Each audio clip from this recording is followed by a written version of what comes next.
এটা হচ্ছে আমি আমবালি, মানে আগামী দিন ব্রেকফাস্ট কি দিয়ে হবে সেটা আজ ভোরেই রেডি করে রাখছি।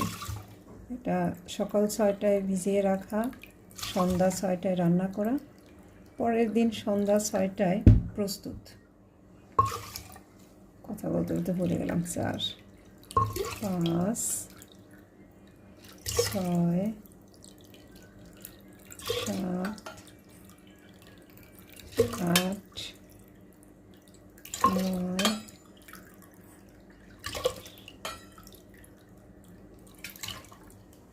মানে হচ্ছে 12 গুণ পানি দিয়ে ভিজিয়ে 12 ঘন্টা রেখে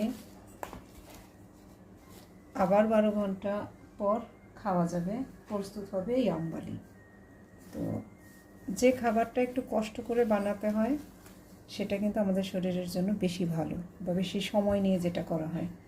আর যেটা ইনস্ট্যান্ট খাওয়া যায়, যেমন আপনি বাজার থেকে আটা কিনে আনলেন, রুটি বানালেন, ভাজলেন, পরোটা ভাজলেন, খেয়ে ফেললেন, সেটা কিন্তু আপনার শরীরের জন্য ক্ষতিকর।